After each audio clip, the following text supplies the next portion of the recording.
Oi, olá, eu sou a Bela, esse é o Bia Enigma e será que você pode assinar esse contrato pra mim?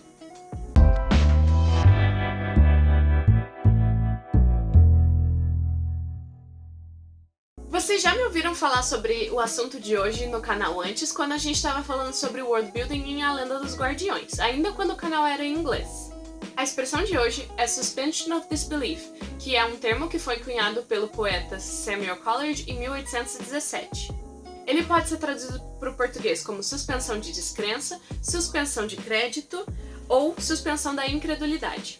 De acordo com Coleridge, se o escritor estivesse escrevendo uma história fantástica e ainda assim fosse capaz de inserir interesse humano e aparência de verdade nessa história, então o leitor seria capaz de suspender o seu julgamento sobre a implausibilidade dessa narrativa.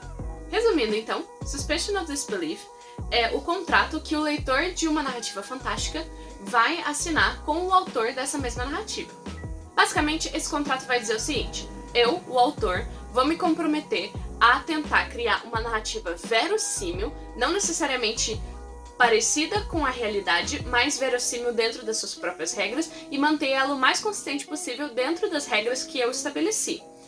E, em troca, eu vou pedir que você, o leitor, ou qualquer outra pessoa que esteja lendo, opere dentro dessas regras que eu estabeleci e não dentro das regras do mundo real ou das regras da sua própria experiência como ser humano.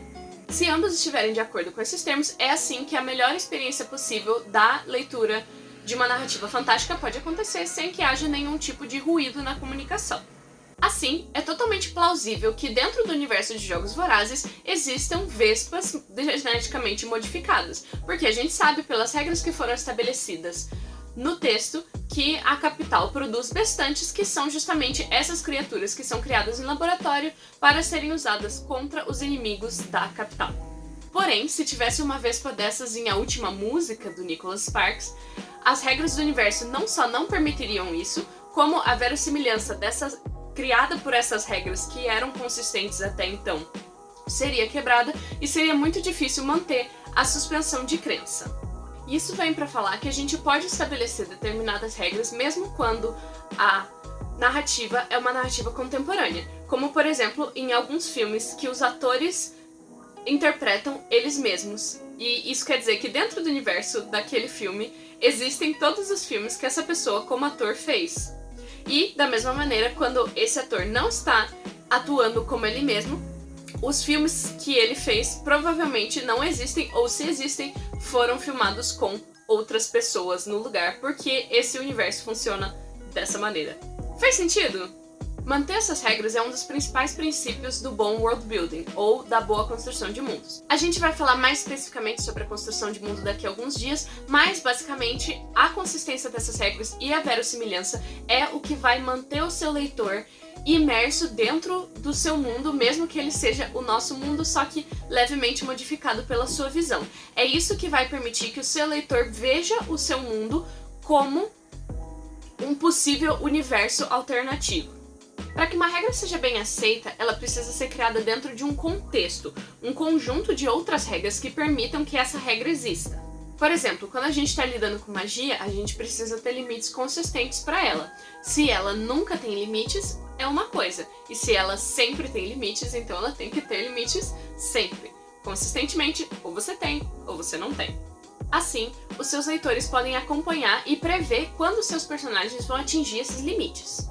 Fazer com que a magia seja limitada, por exemplo, só quando a narrativa pede, vai parecer, obviamente, muito conveniente e vai permitir que os seus leitores se sintam traídos pelas regras que você estabeleceu e não seguiu, e assim a suspensão de descrença fica mais difícil. Isso serve também, de novo, para narrativas mais contemporâneas. Por exemplo, se for estabelecido que existe uma grande faculdade que é muito difícil de entrar e todos os seus personagens passam nela, você vai ter que fazer muito trabalho para convencer os seus leitores de que todos os seus personagens principais mereciam passar lá, que eles estudaram muito, que, enfim, alguns tinham algumas habilidades para determinadas coisas, que eles se ajudaram, que eles compartilharam respostas. Alguma explicação você vai ter que dar para que alguém não cruze os braços e fale: mas essa faculdade não era difícil de entrar? Se a sua narrativa se passa no Renascimento, por exemplo, para narrativas mais históricas, é muito improvável que os seus personagens vão estar usando sutiã e calcinha. Isso é uma coisa que me tira completamente de narrativas fantásticas. A menos que você consiga explicar com certeza que algum viajante do tempo resolveu trazer essa beleza para a época renascentista, ou não sei, que alguém foi muito visionário e resolveu criar essas roupas de baixo que permitiam uma ventilação melhor. Basicamente, a dica é: sempre tenha as regras do seu universo claras para que você possa operar dentro delas e para que o seu leitor possa intuí-las com facilidade. Bom, isso é tudo que eu tinha pra vocês hoje, muito obrigada por assistirem. Esse foi mais um vídeo do meu projeto ABC da Escrita, que eu tô fazendo pro VEDA 2021. VEDA é Video Everyday April, então todos os dias durante o mês de abril eu tô postando um vídeo novo sobre um conceito de escrita. Se você curtiu, por favor, se inscreva no canal, ative o sininho. Se o sininho não te notificar, todo dia às 8 horas da noite estão saindo novos vídeos. Se vocês gostaram de mim e querem me seguir nas redes sociais, vocês podem fazer isso em @binenigmabr, tanto no Twitter quanto no Instagram. Se você quiser ver os outros vídeos, eles estão na playlist ABC da Escrita lá no canal. E se vocês tiverem mais alguma dúvida, quiserem saber mais alguma coisa, vocês podem sempre deixar nos comentários, ou se vocês quiserem ver mais alguns materiais complementares, a gente tem uma playlist mágica com vários vídeos falando sobre os assuntos que a gente fala nessa série.